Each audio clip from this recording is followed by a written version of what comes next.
Good morning, everyone. Let's start our next point. Standard of auditing 550 related party transaction. In last video, we were discuss about audit evidence, right? And some case studies of audit evidence and auditors duties. आता त्याच्याच पुढे audit इव्हिडन्सचाच part आहे हा सुद्धा chapter unit number 3 चाच part असेल. Okay, so बघूया आपण काय आहे. Objective of the auditor असेल. So standard of auditing 550 deals with the related party is effective for the audit of financial statement for the period beginning on 1st April 2010. मग याच्याशी related ऑडिटर्सची काय बरं ड्युटी असेल त्या बेसवरती आपण हा क्वेश्चन लर्न करणार आहोत. So the objective of auditors to obtain understanding of related party relationship with the transaction sufficient to be able to recognize fraud and risk factor. Okay, so ऑडिटरला आधी काय बरं करावं लागेल तर ज्या रिलेटेड पार्टीज आहेत त्यांच्यासोबत त्याचं रिलेशनशिप कसं आहे किंवा transaction sufficient to be able recognize fraud risk factor, तर हे आधी काय करायला लागेल, ऑप्टेन करायला लागेल, अंडरस्टँड करायला लागेल. Second, to conclude whether the financial statement in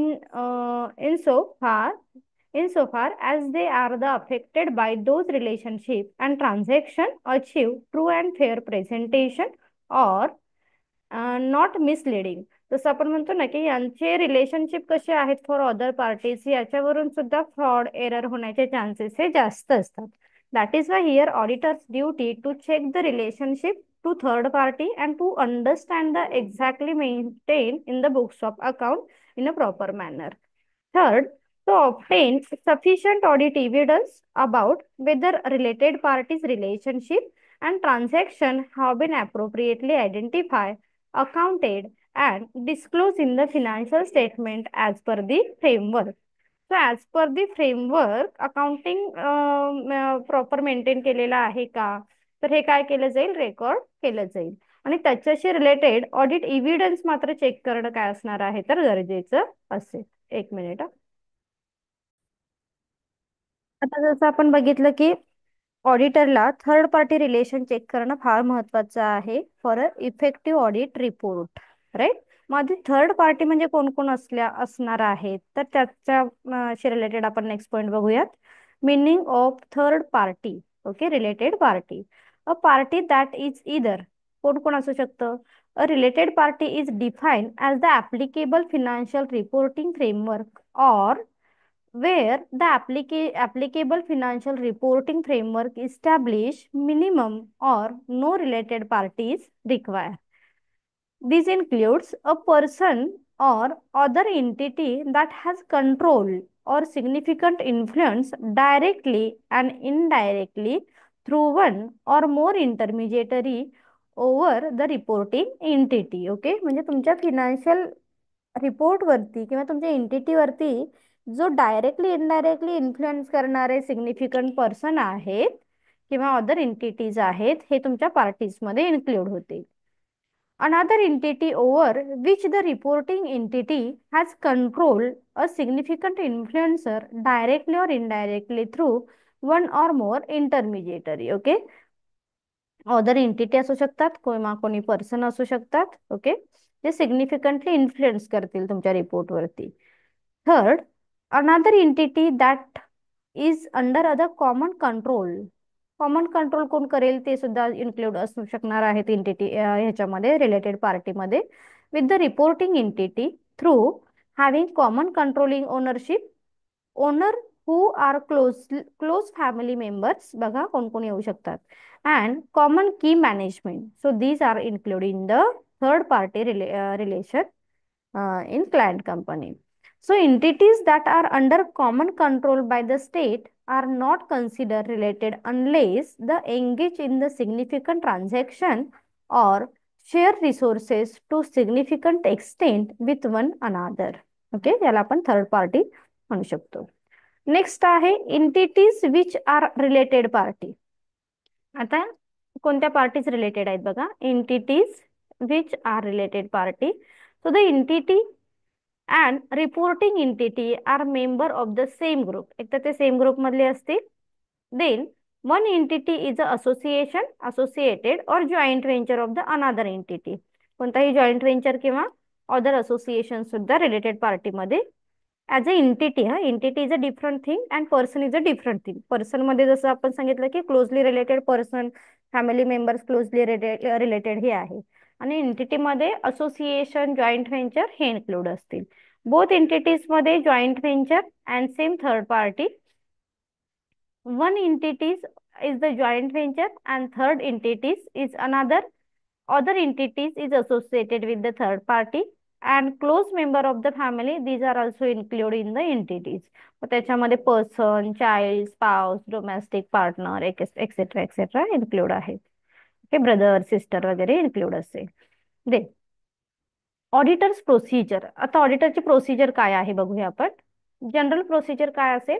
obtain the understanding related parties relation and transaction to recognize fraud and risk factor. आता ह्या रिलेटेड पार्टीमुळे कोणत्या प्रोबॅबिलिटी आहेत, पॉसिबिलिटी आहेत रिस्क फ्रॉड फॅक्टरचे, हे आधी काय करेल? ऑडिटर्स चेक करेल. Then conclude whether the financial statement are insofar as they are affected by those relation and transaction achieve true and fair presentation and not misleading.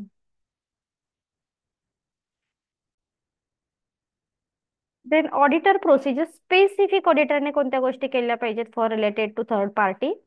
Perform audit procedure to identify, assess and respond to risk material misstatement.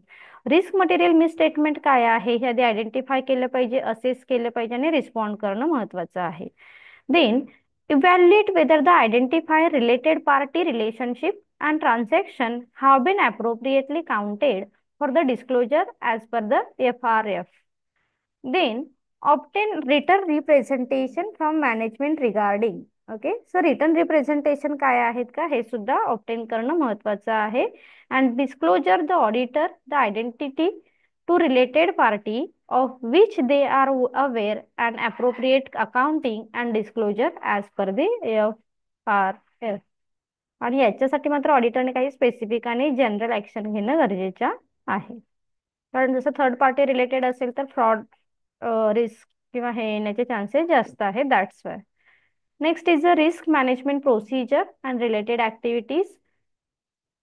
Discuss with the engagement team. Engagement team in the sense जे ऑडिटरला help करणारे बाकीचे assistant आहेत. This is called the engagement team. Okay. Next is the inquire management regarding. These includes identify entities related party, change from the prior period, nature relationship between the entity and related parties, and types and purpose of transaction with related parties during the period. Okay, हे inquiry management मध्ये include असेल. Third, performance appropriate approach. Performance appropriate risk assessment procedure to obtain understanding whether management have established, identifying account and disclose related party relationship with transaction, and authorize and approve significant transaction arrangement with related party, and authorize and approve significant transaction outside normal course of business. So थोडक्यात लक्षात ठेवा की ह्या related पार्टीचा impact तुमच्या books of account वरती होऊ शकतो आणि त्याच्यामुळे काही फ्रॉड, इरर, मिसलिडिंग स्टेटमेंट होण्याचे चान्सेस जास्त असतात. That is why auditor should check the related party transaction. Okay, त्याच्यासाठी ऑडिटरला काय करावं लागतं? ह्या रिलेटेड पार्टी चेक कराव्या लागतात. अगेन जसं आता सांगितलं, एंगेजमेंट टीम काय आहे हे बघून घ्या एकदा. Maintaining alertness from the related party.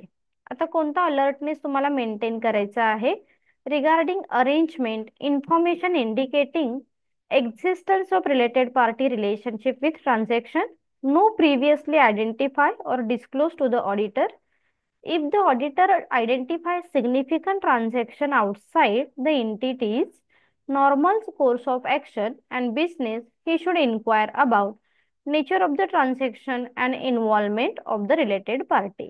म्हणजे काही वेळा तुम्हाला अलर्टनेस असणं फार महत्वाचं आहे रिगार्डिंग थर्ड पार्टी, की त्यांना बुक्स ऑफ अकाउंट शो करून नाही चालणार आहेत किंवा ऑडिटरचा प्रिव्हियस रिपोर्ट फार महत्वाचा असणार आहे. ह्या सगळ्या गोष्टी अलर्टनेसच्या अंडर इन्क्लूड होते.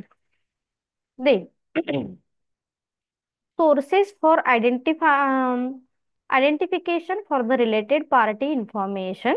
So कोणते कोणते सोर्सेस आहेत ज्याच्यावरून तुम्ही आयडेंटिफाय करू शकाल रिलेटेड पार्टी इन्फॉर्मेशन? फर्स्ट आहे income tax return of the entity. Information supply by the entity to regulate authority. Share holder register, हे सिंपल आहे की शेअर होल्डर रजिस्टर वरून तुमच्या लक्षात येईल की थर्ड पार्टी एंटिटी कोण आहेत. Statement of conflict of interest of management. Entities investment and pension plan. Contract and agreement with the key management. Significant contract and agreement not in the entity's ordinary course of business. Specific invoice and correspondence. Life insurance policy. Significant contract re-recognized during the period. Report of the internal audit. Document associated with the entity's filing with the securities regulation. The auditor shall inspect the following of indication of the existence of the related parties relationship or transaction.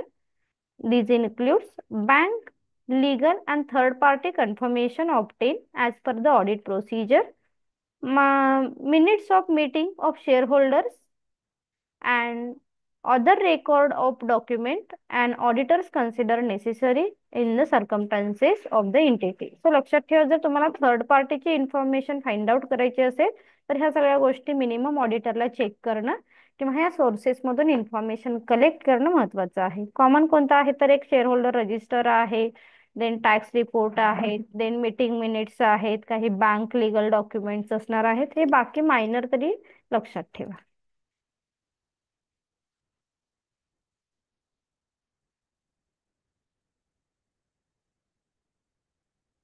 Again related party हेच सांगितलेलं आहे, एकदा go through करा, फार काही difficult नाहीये.